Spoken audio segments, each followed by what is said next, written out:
Now we're going to come up with the communications management plan, which is another one. Be fairly quick. Right, we're looking to document an approach for communicating with everybody. That's all we're trying to do here. So, we want to develop our strategies, and then we want to move forward. Just jump in. This one's very, very straightforward. We're looking to create this plan, and we'll look at these inputs, and we'll use these tools and techniques. This is going to be the important aspects of this. Okay. So your plan talks about the how. It's the how you're going to do it. How will you communicate? When will you send stuff out? What level of granularity? What format? That's what you're trying to figure out here. And now your stakeholder registers will be a key document because you can communicate with people. Yes, we communicate with machines and etc. But the people ultimately will let you know what level of granularity, what format, some people don't send them a PDF document. Maybe they don't have a PDF reader, or sometimes maybe when you send an email, you might want to paste the stuff into the body and as an attachment, because some people might not be able to just open it up and read it in an email. They might have to actually open the attachment. So you think about these things and they become, and you get this from the stakeholder register because you would have classified them and you'd have determined, we got to manage them closely, keep them informed, keep them satisfied. And then based on that, what are their needs specifically? And you'll meet their needs. Take EEFs, such as, time zones. Time zones will come into account. Even infrastructure. Maybe I can't send a video message to somebody because we don't have the proper bandwidth, the proper circuit at that location. So those become EEFs, and then OPAs. I've mentioned a few. Do you have to have a disclaimer in the bottom of your email? Maybe you can't send an attachment. You've got to send a link and they've got to log in for security reasons. All right, there's different OPAs and those will come into account. Even templates, communication templates, those are going to be OPAs. All right, and then we'll look at the technology, the methods, the models, and the skills. All right, so technology is sort of the vehicle that we can use to drive a message, right? So the factors that will influence the technology that you use is how quickly does somebody need this information? Right? For that'll determine if you're going to email them, text message them, call them. What's the availability, the ease of use, down to the project environment. If I have a project with interns and they're all 15, 16, 17 years old, one might think you can use social media, but those 15, 16, 17-year-olds are not on Facebook. And Instagram does not have, a business aspect. So you might have to find some other tool. So it just depends on who you're working with. But that's what that's where the technology will come in. You'll look at these factors and determine what you want to use. And now the three types of communications. I think we spoke about this briefly on day one, but you have interactive communication. Somewhere make a note. This is because you need immediate feedback. All right, PMI is going to say, why do we want to use an interactive form of communication? I need to know your response now. I need your immediate feedback. I can't wait till tomorrow. Did you get my email? Did you get my email? I sent you an email. Come on, man, you didn't get, no. The question is not, did you get it? Did you read my email? I know you got it, because if you didn't get it, it would have bounced back to me. Did you read my email? So I can't wait for that. I just need to call you. So I had interactive form of communication. Right now, push is when it's sent to specific people. Pull is when you put it up for all to see and get on their own. So let's do a little exercise to make sure you know this. Let's say I am advertising on a billboard. Push, pull, or interactive? Pull. Oh. Let's say you put advertising on a billboard. Uh-huh. That is, yeah, that's pull. Okay, good. Everybody goes to get it on their own. All right, it's not sent to anyone specific. It's there for all to see. In fact, I could be driving and not look up. Okay. How about Amber Alert? Red lights flashing all on your face. You're driving, boom, Amber Alert, and you read the billboard like, you know, license plate, yada yada yada. Look for this car. Push, pull, or interactive? Push. Push. Push. Why push? Because I get it to my phone. I didn't say it came to your phone. I said it was on a billboard. No, because the Amber Alert it's grabbing your attention.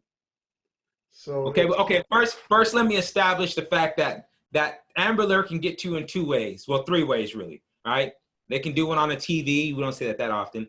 They can send one to your phone, or they can put it up on, like, you know, the electronic billboards. It's right. on the billboard. Fair enough. Pull.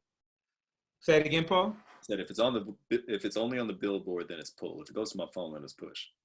Okay, good. If it's only on the billboard and you're driving, it's pull. You still might not look up. But now, if it comes to your phone, say it again. But you said they put flashing lights on the billboard. That's a change. Yeah, that's okay. Oh, we're not driving around. And the most important thing is that the message was not sent to a specific person. It was put up for anybody to self-service read. I might see it, Shem, but maybe I can't read.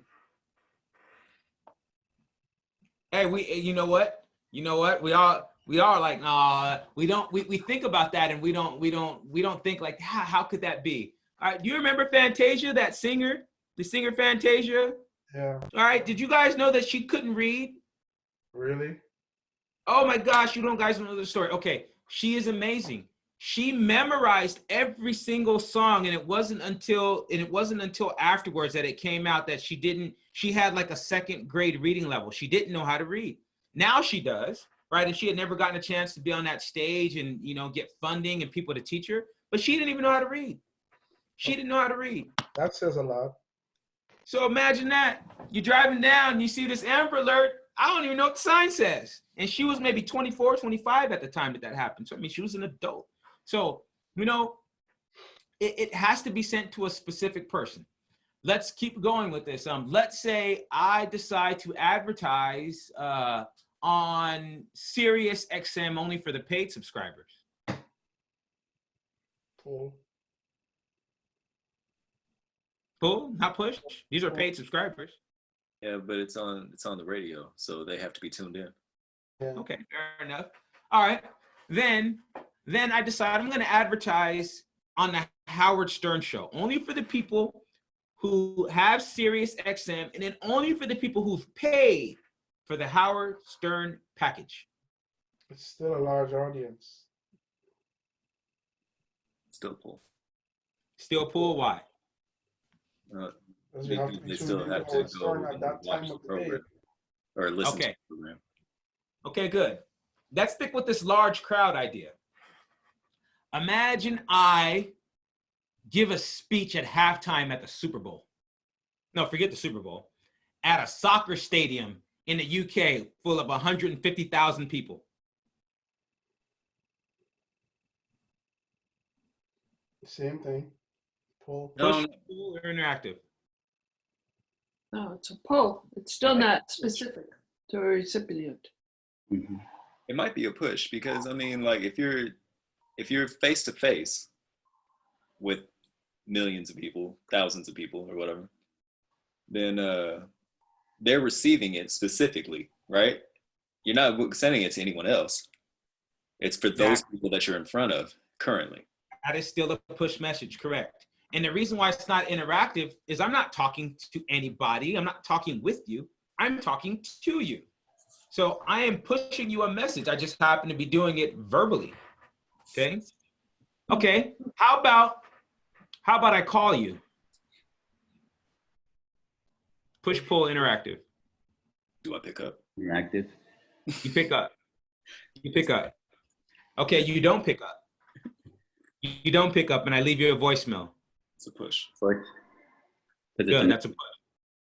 Good. All right, so remember, it just has to be sent to someone specifically. How about this? We have, in project management, the team, the room where we all meet together. We'll call that the war room. right? That's a term. Just throw another term out there for you. So how about I'm in the war room, our team space, and I put a message up on the wall. Like, this is our war room. I put a message up on here, and only us, this is our room. We are the only people that come into this room. And I put something on the wall in big letters for you. Are we in the room currently? Sure. Okay. If you wrote it in front of us, then it would be a push. If we had to go find it, then it would be a pull. Okay. Define in front of you. So if I watched you write it and you wrote it for us to view you reading it, instead of verbalizing, it'd be the same thing, but you just be writing it in front of us, that would be a push to these specific people. Now, if you sat there and made that board in the room the go-to for information in general, it wouldn't matter if we were in there or not. We'd have to go find, we know where to go find it, and that would be a pull. Okay. So the way you describe it, it's like that, but I didn't even say all that.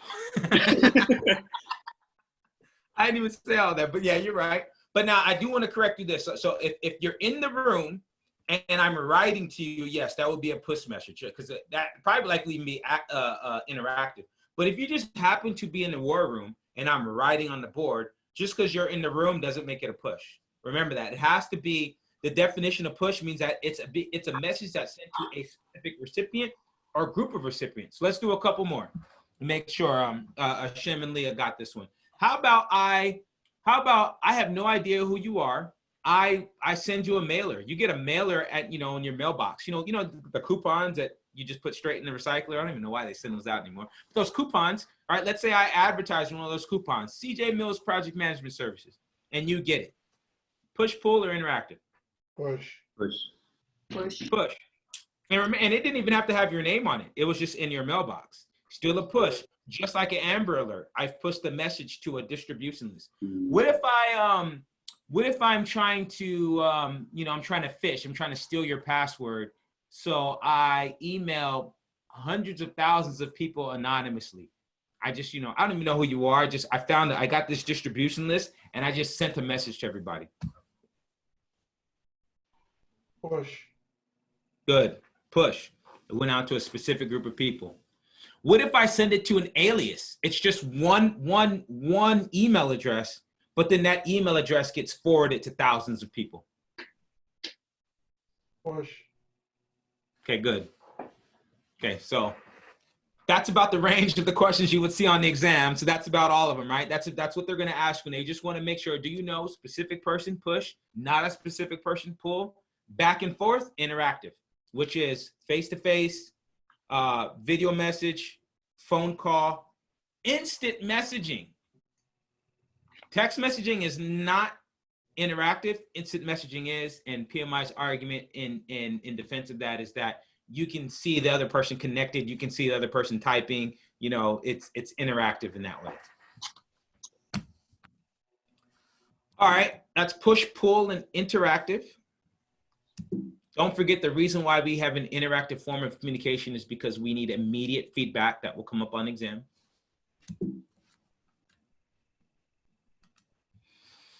All right, and then the tools and the techniques. This basic sender receiver model doesn't come up on the exam anymore, but I'll explain a little bit. This is the idea that as a sender, you think about something, you encode how you want to send it, and you transmit the message. And the noise here could be anything. It could be I'm hungry. It could be the cars driving out. It could be kids in the background. It could be something you're wearing, some smell, all that's noise. Then I get the message, I decode it, I acknowledge receipt, all right? And usually that's in the form of like shaking your head, like, oh yeah, I get it. And then you send that back. And again, the noise could be, I've got a big light in front of my face, and so it's hard to see your faces on camera, who knows, right?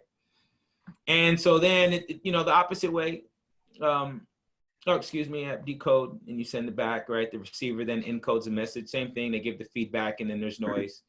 Right, and in the medium itself, this could be face-to-face. This could be text message, instant messaging. This could be a video conference. This could be a phone call. Okay. All right. Next. What did I just do here? Okay. Now, in the interactive communication model, so you saw here, I'm gonna come back. You saw this piece here. All right, that's the basic send and receiver. And then in the interactive, there's sort of this back and forth that you see there. But again, this is no longer, these diagrams and charts aren't on the exam anymore. So this isn't something that you need to, you know, to really focus on. I just took this off in July 1, when they did the updates. All right, communication styles, political awareness, and cultural awareness. You got to think about all those things, and that's pretty straightforward, right? Assess the style and the preferred methods for people. Evaluate, you know, the power struggles that may happen within the organization, and you know, think about the different styles that you may need to utilize in order to have the most effective transmission to people, depending on who that audience is, right? So.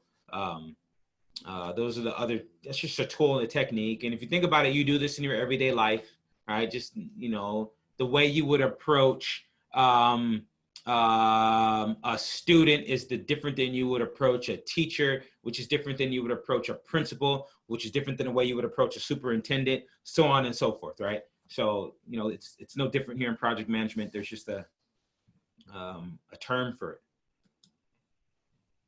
Now, same thing with this formula. This formula is no longer on the exam, so you don't have to memorize this formula, but this was the n times n minus 1 divided by 2. And the idea here is that's the communication channel. So there's 1, 2, 3, 4 of you. I make the 5th person. 5 times 5 minus 1, which would be 4. 5 times 4 is 20, divided by 2 is 10. There are 10 communication channels. I can speak to Ron, Paul, Shem, and Leah. Ron can speak to Paul, Shem, and Leah. Paul can speak to Shem and Leah. Shem can speak to Leah. There goes our 10, sort of our 10 channels.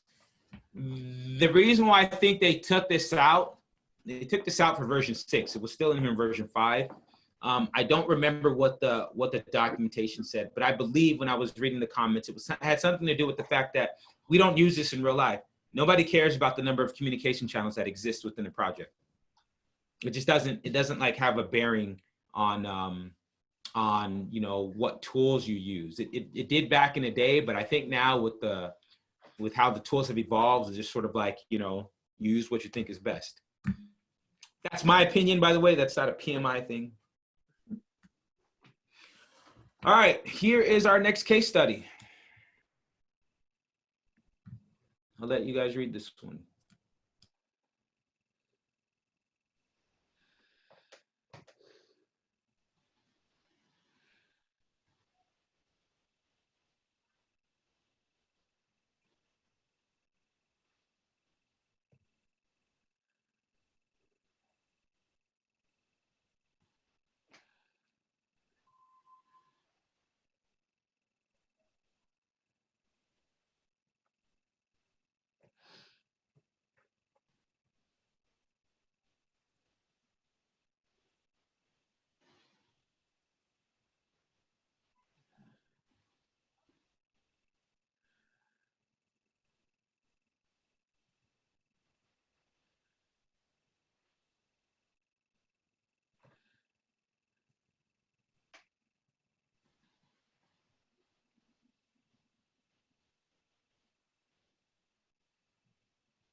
Okay.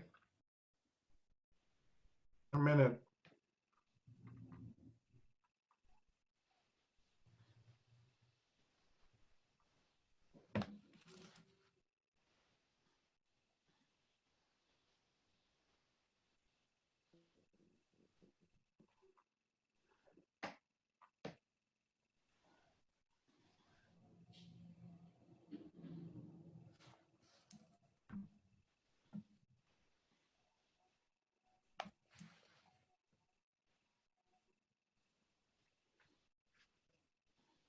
I'm good.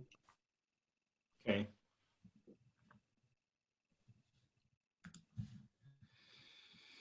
By posting project updates at regular scheduled intervals on the project management hub that are accessible to all stakeholders, the team is using which method of communication? Push. One push. Mhm. Okay. The plan used to send focused emails to key stakeholders when urgency and relevancy demanded is an example of what method of communication?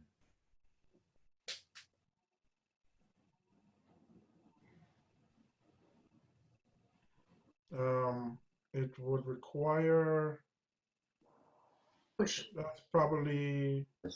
push or focused. No. So I have a push and I have a focused. Push.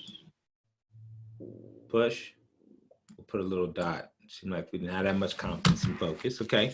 The plan to use one-on-one meetings strategically is an example of what method of communication? Interactive. Okay. All right. Let's go back to the first one. It's pull, I think, Why is it pull? because it's what's posted up on a big project management hub to all stakeholders. So it's there for people to come to. But isn't it specific if it's stakeholders, even though it could be a lot? Yeah, Could be. it's a direct involuntary informing of the stakeholders. See, I think the justification is slightly off. Instead of saying, well, because it's on a big billboard to a large group of people, I want you to think it's pull because in this statement, nowhere in there does it talk about information being sent to a specific person or a specific group of people. And then you just end it there. If it's not sent to a specific person or a specific group of people, and it's not a back and forth, the questions on exam aren't typically going to ask you about interactive because it's just too easy. We're either having a conversation, we're on the phone, video, like there's nothing they can really trick you on. But we can ask you, we can give you scenarios and make you think pull versus pull. Now this is a pull communication, but the idea that I want to impress upon you is the fact that since it was not sent, right? It says accessible to all. That accessible to all is just, all right, who cares? Nothing in here says that it was sent to a specific person or a specific group of people. Therefore, it's not push. Okay. Also, there's no such thing as focused. There's no focused anything, Shem. No. Also, CJ, the way you initially explained this to us yesterday was that people had to come and find that information. Yeah, that's true. That is pull message, yeah. And a pull, like you have to go get it. So, I see what you're saying because yeah, you were saying, well, it's up there for a lot of people to go get. Okay, I will I will amend how I teach that in the future. Actually, thank you for saying that way because it is for the exam at least. It is very important to just to make it as easy as possible for you to not miss this question and to just think, is it describing a message being sent to a specific person or a specific group of people? It's not, then it must be pull. Before I guarantee it's pull, does it describe someone having a back and forth? Like, is there immediate feedback? Is there a response? No? Okay, then and an immediate feedback doesn't mean someone sent you an email, within 30 seconds, you sent the email back. That's still like, you know, I received this message as a push. I typed the message, then I pushed it back, right? That's not interactive, all right? So it's got to be, you know, them describing two people, you know, in the same room, or not, I shouldn't say in the same room, but like we're connected. We have to be connected to each other, right? Via video, via phone, via in person, eye contact, right?